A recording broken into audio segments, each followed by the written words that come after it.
On a attendu tout ça juste pour ça. Ouais, il est Potox, c'est Antox, et bienvenue dans cette nouvelle vidéo consacrée à la critique d'une série. Il s'agit ni plus ni moins que de la saison 2 de Squid Game, que j'ai attendu depuis très longtemps quand même, mine de rien. J'ai beaucoup apprécié la première saison et bah du coup j'attendais avec impatience la deuxième, en plus avec la fin qu'on a eue lors de la première saison. Je ne pouvais que être content, n'est-ce pas? Mais finalement ça s'est pas vraiment passé comme prévu. J'ai été quand même vachement déçu, je vais pas te le cacher. Il y a des bons points, je dis pas, bien évidemment, il y a des très bons points, il y a des moments qui m'ont quand même fait kiffer. Mais j'en reste sur ma faim, et avoir attendu autant d'années pour finalement ça, c'était peut-être un petit peu too much, je trouve que c'est extrêmement léger et extrêmement décevant également, donc je vous conseille quand même de le regarder, si vous kiffez Squid Game. Je pense que vous pouvez quand même trouver des petits trucs intéressants, mais c'est pas du tout comme la saison 1, là on est quand même très loin du compte, Pour parler plus en détail, donc cette fois on va rentrer dans le vif du sujet, donc attention, ça va spoiler, je le précise. Pour développer un petit peu tout ce que j'ai dit, en fait l'histoire qu'on a eue, qu'on nous a servi dans cette saison 2, elle était assez semblable à la saison 1. Forcément, on a toujours le délire avec le jeu, voilà, avec les morts, etc. Tout ça, c'est similaire, c'est normal, c'est l'identité même de l'émission, donc c'est totalement logique. Sauf que du coup, avec cette saison 2, on n'a plus trop l'effet de surprise, l'histoire elle est nettement amoindrie que avec la saison 1, puisqu'avec la saison 1 on savait pas du tout où on allait et on découvrait au fur et à mesure. Là le truc c'est qu'il joue un petit peu sur la nostalgie, avec notamment les éléments que a vécu le héros. Je vais vraiment parler avec les noms des personnages, enfin je vais pas utiliser justement les noms des personnages parce que je m'en souviens plus, c'est une catastrophe ma mémoire avec les séries asiatiques. Mais du coup voilà, le héros globalement il a vécu forcément ce qu'il a vécu en saison 1, donc bien évidemment ça l'a marqué profondément, et ça joue parfois sur justement ses réactions, sur justement ses anticipations. Là c'était quand même intéressant, c'était un petit peu le minimum syndical, parce que les jeux quand on les voyait, le premier jeu je me suis dit aïe ça pique, parce que là je me suis dit que ok ça veut dire qu'on va avoir les mêmes jeux. Là ça aurait été vraiment horrible. Là pour le coup ça aurait été littéralement un copier-coller. Là j'aurais vraiment pas été content. Ils ont quand même pas été jusque là. Il y a eu que le premier jeu qui a été identique, ce qui était ok. Ça jouait également, ça rentrait également dans le côté nostalgie, même si je suis pas vraiment pour, je suis pas vraiment un grand nostalgique de base, donc j'avoue que moi ça m'a un petit peu saoulé cette nostalgie gratuite, mais je peux le comprendre pour les fans de la saga, pour ceux qui sont extrêmement nostalgiques, je peux totalement le comprendre. Le plus important dans tous les cas c'était les autres jeux. Du moment que les autres jeux étaient différents, ça allait. Le seul problème c'est que on n'a pas tout eu, on a eu que 2-3 jeux qui étaient nouveaux. Et le problème de 3 jeux, je pense même qu'on en a eu que 2, pour être précis. Si je dis pas de bêtises, il y en a eu que 2, puisque on a eu le carrousel là où il devait partir à chaque fois à gauche et à droite, et où on a eu également le jeu où il devait faire le jeu d'équipe là où ils étaient à 5, etc. Il me semble qu'il y a eu que ces 2 jeux là, peut-être qu'il en a eu un troisième, mais j'avoue que je m'en souviens plus, mais je pense qu'on en a eu que 2. Donc en réalité c'est quand même extrêmement léger, pour justement une série qui est centrée sur les jeux. Là on en a vraiment pas eu des masses, en tout cas pas beaucoup de nouvelles qui étaient quand même intéressantes. Je dis pas, les jeux étaient super cool, avec pas mal de rebondissements et tout, c'était plutôt sympa. Mais c'était pas non plus la grande folie. C'est comme j'ai dit, c'est vraiment léger d'un point de vue quantité quoi. Donc j'ai vraiment pas trop été content par rapport à ça. Et pourquoi d'ailleurs on a eu aussi peu de jeux? Déjà c'est parce que la série elle est très courte, elle fait que 7 épisodes, ce qui est vraiment extrêmement peu. Alors ça fait quand même 1 heure par épisode en moyenne, donc ça c'est quand même cool. Mais cet épisode c'est quand même vraiment léger, à deux doigts de frôler la mini-série quoi, hein. Donc vraiment c'était un mauvais choix pour moi par rapport à ça. Et surtout en fait on a commencé réellement la série, la saison à partir de l'épisode 3 en fait. Puisque les deux premiers épisodes c'était pour chercher le recruteur. Alors toute la stratégie qui avait été mise derrière, qui avait été mise en place pour également combler nos lacunes à nous, le fait que l'histoire se déroule 2 ans après, pour expliquer à quel point c'était dur, pour montrer justement le dur labeur et la difficulté à réussir à choper le mec, c'était quand même assez intéressant. Mais est-ce qu'ils pouvaient pas le condenser en un épisode? Est-ce qu'on pouvait pas rentrer directement dans l'émission, dans la série, dans la saison 2, à partir du deuxième épisode? Est-ce que c'était trop demandé d'avoir un épisode de plus, d'avoir même plusieurs épisodes de plus, parce qu'encore une fois ça a été vraiment très court, hein.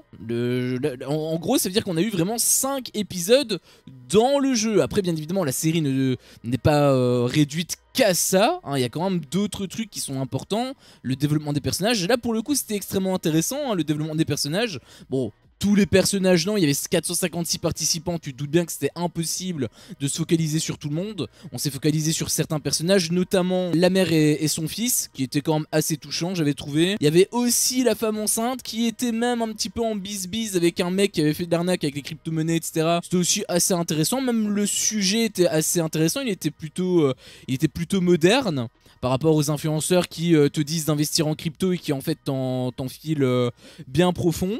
C'était quelque part une belle critique que j'avais trouvé à ce niveau-là. Il y avait également le mec un petit peu qui était le grand rival du mec de la crypto, là, le rappeur avec son larbin, qui était assez antipathique et qui était un petit peu chiant, mais en même temps je peux comprendre pourquoi il est à ce point en colère. Après c'est une mauvaise personne, c'est le vrai méchant de l'émission, enfin de l'émission de cette saison 2, mais il a quand même été plutôt bien travaillé, je dois le reconnaître. Il y avait également le mec de la banque qui était assez discret en réalité, il était plutôt là pour un petit peu ramener les gens à sa cause, hein, pour voter pour Cercle, qui a été d'ailleurs un gros fil conducteur sur l'intégralité de la saison, en tout cas à partir du moment où ils ont été dans le jeu.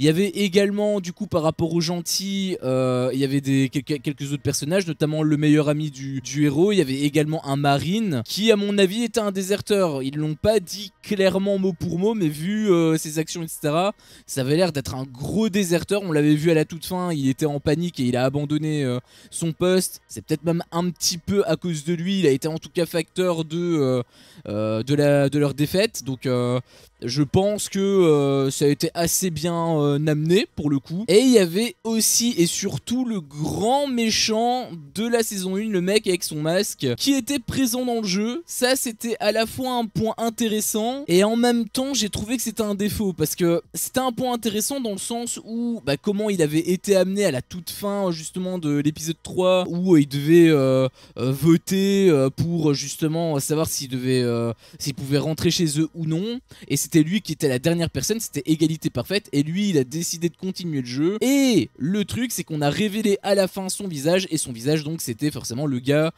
sous le masque. Donc l'entrée en matière était plutôt intéressante. Le seul problème c'est que quelque part ça fait déjà un petit peu doublon avec le grand-père, je sais pas si tu te souviens, parce que lui-même avait été un infiltré dans le jeu, etc. Donc quelque part j'étais un petit peu déçu par rapport à ça. En tout cas j'ai pas été très content d'avoir ce copier-coller. Et aussi, et c'est surtout ça pour moi le gros problème, c'est que du coup ça atténue grandement l'effet de surprise. Là le truc c'est que le suspense, on le connaît à peu près, tu vois, parce qu'on sait que c'est le méchant. On sait que... alors, ils ont quand même bien joué à certains moments, notamment avec le moment où il a buté le mec, là, où ça a été même un petit peu tendancieux avec le meilleur ami du héros. Il y avait aussi d'autres moments, quand il devait voter, même moi je me demandais, est-ce qu'il va voter pour ou contre. C'était aussi assez intéressant. Mais dans tous les cas, on savait qu'à un moment donné, il allait leur mettre à l'envers. Et le moment quand il a été venu, donc avec l'épisode 7, bah on a directement compris, on savait de toute façon que ça allait arriver. Donc avec le grand-père ça fonctionnait parce qu'on ne savait pas qu'il était dans le jeu, on l'a su seulement à la toute fin. Là le truc c'est qu'on avait déjà vu son visage avant, donc je trouvais que c'était vraiment dommage à ce niveau-là. Et pour rester justement sur cette partie, j'avais été extrêmement énervé par rapport au flic. Je sais pas si tu te souviens, le flic dans la saison 1 qui menait son enquête, etc. C'était une partie que j'avais pas trop aimé dans la saison 1. Bah, au final, ils te l'ont mis, donc je me dis, ok, d'accord, ça peut avoir une utilité. Sauf que dans la saison 2, bah, le problème, c'est que le mec, il est amnésique. En tout cas, je sais pas s'il fait semblant de plus avoir les infos ou non. Mais il avait l'air d'avoir complètement oublié que c'était son frère qui était sous le masque. Et bah, quand j'ai vu ça, je me suis dit, bah, en fait, on est juste revenu un petit peu en arrière. Et bah c'est pas forcément une bonne chose, en fait, c'est un peu la facilité je trouvais. Et ça m'a un petit peu saoulé, hein. J'avoue que toute cette partie là en plus, où ils essayaient de savoir ce qu'elle était l'île, etc., etc. Alors il y avait un petit truc qui était intéressant avec la dent là, où il y avait une puce à l'intérieur, et où en fait elle a été complètement à côté de la plaque, c'était dans un sac d'un vieux pêcheur. Il y avait aussi une porte là, qui avait explosé. Mais le truc c'est que tout ça c'était anticipable à mort. Je sais pas si pour toi il y avait du suspense. Normalement il devrait en avoir. Mais le truc c'est que moi je le voyais à des kilomètres quoi. C'était...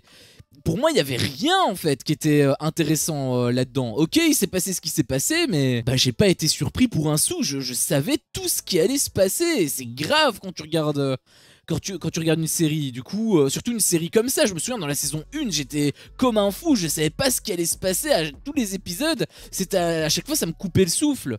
Là dans cette saison 2, bah c'était plus fastidieux qu'autre chose en fait. Et je te parle même pas de la fin que j'ai trouvé décevante as fuck. La fin pour moi c'est limite pas une fin en fait. Ok, les gentils ils ont perdu, bon quelque part tu te doutais parce que les méchants avaient l'avantage avec le mec qui était infiltré, donc tu te doutais qu'ils allaient perdre dans tous les cas. Mais surtout la saison elle se termine ainsi. 7 épisodes, 3 jeux dont un qui était le même que dans la saison 1, donc 2 nouveaux jeux réellement, et en plus très peu de suspense. Toute la partie en réalité où on devait chercher l'île, etc., où il y avait les flics, etc., qui devaient chercher l'île, bah en fait il y avait rien qui m'intéressait parce que bah en fait il y avait rien qui était qui était surprenant en réalité, jusqu'à la taupe. Même la taupe, le pêcheur là, je savais que c'était une taupe au moment même où on l'a vu, où il posait des questions, etc., à un moment donné au début quand ils étaient dans le resto. Le mec qui a participé au jeu. Hein? Vous êtes au courant pour Monsieur Song? Comment vous le savez? Tu savais déjà à ce moment-là, en tout cas moi je savais déjà à ce moment-là que c'était la taupe en fait, que c'était lui l'indique en fait. Et du coup bah tout ça mis bout à bout, en plus avec une fin ainsi, bah franchement j'étais déçu. Franchement, attendre toutes ces années juste pour ça, franchement c'est extrêmement léger. J'ai l'impression d'avoir été dans un restaurant 5 étoiles où on t'a donné là, un tout petit machin comme ça qui te coûte 500 balles. Je sais pas, après j'ai jamais mangé ce genre de choses, je sais pas si c'est bon, mais en tout cas ce qu'ils m'ont servi c'était pas spécialement succulent, hein. C'était pas spécialement dégueu non plus, mais c'était loin de valoir 500 €, c'était loin de valoir 2 années ou 3 années, je sais plus, d'attente. Très déçu quand même par rapport à ça, en plus parce que c'est ça aussi le problème, la série elle a été lente, mais en plus on t'a terminé la saison 1 sur un cliffhanger. Donc on aurait pu s'attendre à ce que ce soit un minimum dynamique. Là franchement... ça a été très long. Bon, il y a quand même eu quelques petits trucs qui étaient sympas, notamment les acteurs qui étaient tous très bons. Je l'ai trouvé, j'étais plutôt content, mais c'est exactement comme avec la saison 1. Il y en avait un, c'était une transe, justement. Je sais pas si c'est réellement une transe dans la vraie vie ou non. J'avoue que je me suis pas renseigné plus que ça. Si vous avez l'info, n'hésitez pas à me le dire dans l'espace commentaire. Mais j'espère juste que c'était pas un moyen pour Netflix de remplir leur quota de wokisme. C'est juste ça que j'espère, parce que bah, je trouvais que le personnage pouvait être assez attachant, assez intéressant également. Mais c'est tellement léger pour un sujet qui, j'estime, aurait pu mériter quand même d'avoir plus d'importance. Mais en même temps, on est dans Squid Game, c'est pas réellement le but non plus, tu vois. Donc, ou alors ça aurait dû prendre plus de place, mais en l'occurrence, ça n'a pas été le cas. Donc, je sais pas, j'ai un peu l'impression que c'était quand même pour remplir le quota. Si c'est le cas là, vraiment ça me ferait vraiment pas plaisir. Je sentais vraiment qu'il y avait un manque avec ce personnage. Je trouvais qu'il c'était pas le lieu en fait pour le développer. Donc vraiment ça m'a un petit peu saoulé par rapport à Netflix. Mais bon, au moins si l'acteur est réellement comme ça, j'ai envie de te dire, ça reste un minimum correct. Par contre, si l'acteur n'est pas du tout tronc, c'est que c'est uniquement pour remplir ce rôle là, c'est limite pour nous indiquer clairement que c'était pour leur quota quoi. Donc là je serais vraiment pas content, mais bon bref, c'était quand même assez léger heureusement quelque part, mais je trouvais aussi que c'était dommage en fait. Surtout que à côté t'as quand même des messages qui sont quand même assez forts. La saison 1 c'était surtout pour montrer le problème entre riches pauvres avec notamment le système, les problèmes du système etc. C'était toujours un petit peu la même chose avec cette saison 2. Mais j'avais aussi l'impression, quelque part c'était peut-être aussi pareil avec la saison 1, mais ils mettaient beaucoup plus l'accent ici, avec le problème d'addiction aux jeux d'argent. Dans la saison 1, on a eu un petit peu ça, où ils avaient fait aussi justement ce vote, et à la fin au final ils sont quand même repartis sur le jeu. Donc il y a eu un petit peu ça, mais c'était beaucoup plus atténué que maintenant, puisque maintenant c'était littéralement entre chaque manche, t'avais un vote. Donc d'ailleurs on a pris quand même beaucoup de temps pour te montrer des votes, hein. Sur 7 épisodes, dont 2 qui étaient juste des recherches etc. Donc sur 5 épisodes réels, tu peux même enlever le dernier parce que c'était là où il y a eu la rébellion etc. Donc sur 4 épisodes réels par rapport au jeu, on a eu peut-être un épisode, voire un épisode et demi entier, intégralement centré uniquement sur les votes. Je sais c'est quoi l'objectif du héros, hein, j'ai bien compris, mais c'était peut-être un petit peu trop long. Hein. Il y avait quand même pas mal de tension, c'était cool. Mais le problème c'est que ça prenait beaucoup de place pour en plus un nombre de jeux qui était vraiment insuffisant.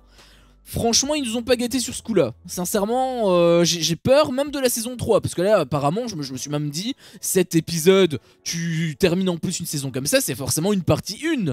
Il y a forcément une suite, il y a forcément une partie 2 qui doit conclure la saison. Parce que la saison il n'y a rien qui a été conclu en fait. On t'a juste mis un gros cliffhanger de ultra gratuit. Et de bâtard j'allais dire pour utiliser les termes.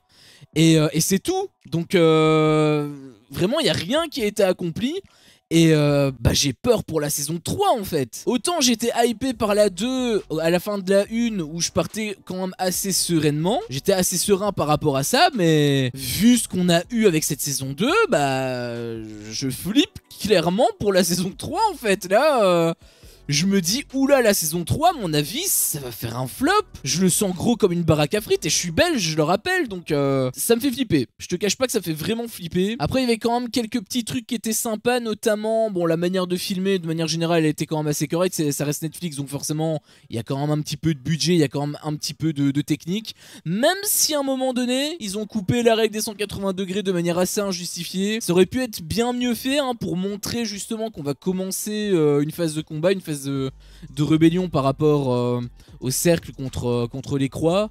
Mais ça aurait dû être beaucoup plus fluide, il aurait pas dû avoir un gros cut dégueulasse. J'avoue que là c'était une énorme faute professionnelle selon moi, mais je pense que c'était la seule réellement qui m'a, d'un point de vue technique je veux dire, qui m'a un petit peu fait saigner des yeux. Parce que tout le reste c'était cool, la lumière elle était mieux travaillée, la lumière il y avait les gros logos, le gros cercle et la grosse croix bleue et rouge qui donnaient du coup des lueurs un petit peu partout, des lumières un petit peu partout, c'était quand même assez intéressant. Il y avait également la musique qui fonctionnait toujours aussi bien. Alors c'est surtout le thème principal. J'avoue que les autres thèmes ils sont assez transparents. Je peux t'en citer aucun à part le vrai thème qui est beaucoup moins présent.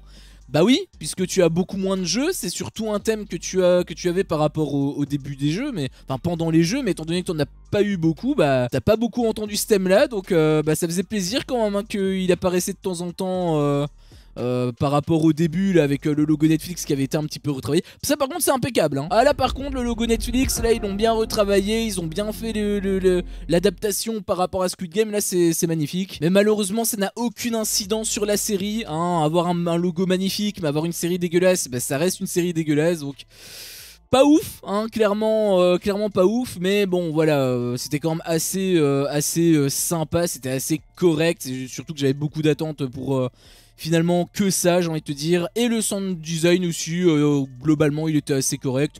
Encore une fois ça reste Netflix, donc c'est un peu le b.a.-ba. Il y avait aussi un truc que j'ai oublié de dire, c'est au tout début avec justement cette phase de recherche, on avait vu une petite séquence qui était assez touchante entre un employé et son patron, et en fait il s'avérait qu'ils étaient réellement amis à l'extérieur.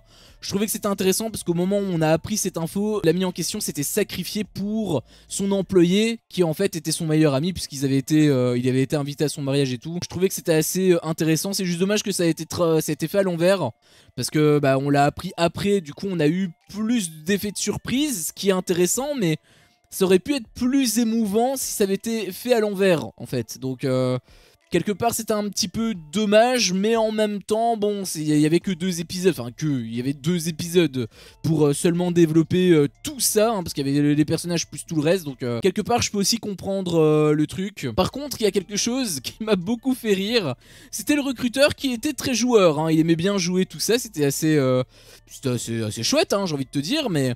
Il y a juste un petit truc où au moment où il a joué, j'ai pas pu m'empêcher de rigoler en fait, parce que quand il avait joué là avec les 2 mecs qui avaient kidnappé, il avait joué à la roulette russe. Pour démontrer quelque part le truc et pour mettre un petit peu de tension, il avait mis justement l'arme sur sa tempe et il avait tiré. L'effet fonctionnait, hein, c'était assez cool, mais... Je pouvais pas m'empêcher d'imaginer que la chance sur 6 pardon, soit sur la balle. Ça aurait été très drôle que la série... Parce que la série aurait été terminée, hein. Globalement, il aurait plus aucun moyen d'aller dans le jeu. Ça aurait été très drôle que la série se termine là-dessus. 5 chances sur 6 de survivre.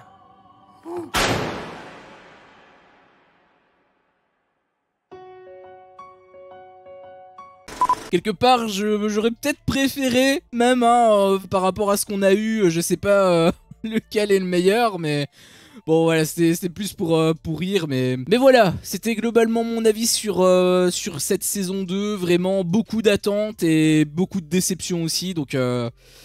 Bah, je suis obligé de mettre un 12 sur 20 en fait cette saison. Je pense que que Squid Game, la première saison, j'aurais peut-être mis un 16 ou un 17. Ça fait très longtemps que je l'ai plus vu, mais j'aurais quand même mis une assez bonne note.